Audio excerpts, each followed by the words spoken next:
परमेश्वर का धन्यवाद करते हैं आज के सुंदर समय के लिए, जिसने हमें फिर एक बार मौका दिया कि हम आपके रूबरू हो। तो चलते हैं वचन की ओर, लेट्स गो।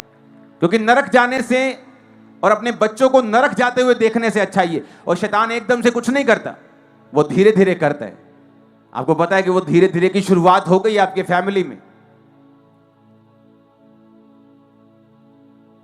और आप उसे रोक सकते हैं। फिर से ऊंची आवाज में बोलो, संगति से। आमीन। यहां एलिया ने अपने अहम की परवाह नहीं की। उसने उसको बोला, वो औरत गई, रोटी बना के लेके आई, और वचन कहता है वो आटा और तेल कभी खत्म नहीं हुआ। औरत ने भी खाया, बेटे ने भी खाया, और परमेश्वर ने उसी आटे और उसी तेल से एलिया के पेट को भी भरा। किसके दौरान? अकाल के दौरान। अगर उसने आपको अपने पास बुलाया है, आपका परिवार आपका विरोधी है, तो चिंता मत करें, कोई डिवाइन हेल्पर भी आपको मिल जाएगा। अगर आप चलते रहेंगे, यहोवा से मुख नहीं मोड़ेंगे। बाइबल कहती है वो नबी प्रभु से मुख नहीं मोड़ा, मरते तो मर जाए, लेकिन वचन कहता है अबोधा ने उन्हें 50-50 करके गुफाओं में रखा, छुपा के रखा, अन्न जल देकर उनकी पालना और पोषण करता रहा। जब तक कि इजाबेल और अहाब मर नहीं गए, तब तक वो उनकी पालन पोषण करता रहा।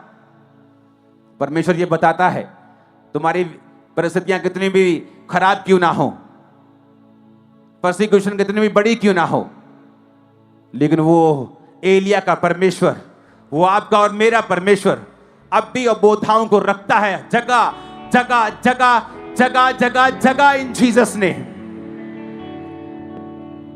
हालेलुया। मेरे पास्टर्स भाइयों को हियाव नहीं खोना है, यूपी में, बिहार में हियाव नहीं खोना है। परमेश्वर अबोधाओं को तुम्हारे साथ रखेगा और वो भेजेगा हेल्पर्स को, इन जीसस ने। आमीन। मेरे को ऊंचे वाला चाहिए चर्च। हालेलुया। ऊंची आवाज में हालेलुया बोलो। हमें एलिया से बहुत कुछ सीखने को मिलता है। पहली बात, उसकी लाइफ में संगति, परमेश्वर के साथ संगति, उसके सामने उपस्थित रहना। और वचन कहता है ऐसे अबोधा, ऐसे सरकारी लोग जिनको परमेश्वर ने संभाल के रखा हुआ था कि वो उसके लोगों की मदद करें, वो आपकी लाइफ में ऐसे लोगों को भेजेगा।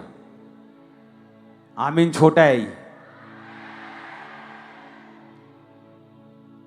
ये बात प्रूफ करती है कि परमेश्वर डिवाइन हेल्पर्स भेजता है, वो इंतजाम करता है, वो आपको अकेला नहीं छोड़ता, वो आपको दुखों में नहीं छोड़ता, वो आपके इंतजामों को करता है, और वो करेगा आपके परिवारों के इंतजाम। आपकी शादियां स्वर्गदूतों की सप्लाई से होंगी, इन जीसस ने। आमीन। मेरे को ऊंचे वाला चाहिए चर्च।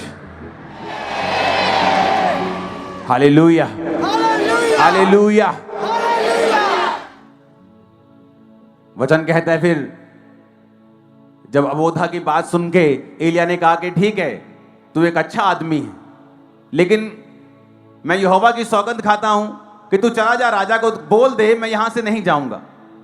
और राजा आया, और एलिया ने कहा जा अपने सारे अशेरा के और बाल के 400 और 450, 850 नबियों को इकट्ठा कर ले, और मेरे पास इस पर्वत पर इकट्ठा कर ले। और बाइबल कहती सब नबी इकट्ठा हुए। एलिया ने चैलेंज किया कि जो आग उतार कर उत्तर देगा वही परमेश्वर होगा। तुम भी अपनी वेदी बनाओ, मैं भी अपनी वेदी बनाता हूं, तुम भी उस पे भेंट रखो, मैं भी भेंट रखता हूं। जो आग उतार के उत्तर देगा वो सच्चा परमेश्वर होगा। सब बोले ठीक है। बाल और अशेरा के नबी लगे रहे, कुछ नहीं हुआ। एलिया उनका मजाक उड़ाता रहा। उसके बाद एलिया की बारी आई, तो वचन कहता है एलिया ने याकूब के पुत्रों की गिनती के अनुसार, पहला राजा 18 उसकी 31 आयत, जिस पर यहोवा का वचन आया था कि तेरा नाम इज़राइल होगा, 12 पत्थर छांटे। उन पत्थरों से यहोवा की एक वेदी बनाई और उसके चारों ओर गड्ढा खोदा कि 200 बीज समा सके। ऊंची आवाज में हालेलुया बोलो। 30 आयत में बढ़ेंगे। एलिया ने सब लोगों से कहा मेरे निकट आओ, और सब लोग उसके निकट आए, और तब उसने यहोवा की वेदी जो गिराई गई थी मुरम्मत की। वेदी का मतलब है प्रार्थना का जीवन, संगति का जीवन।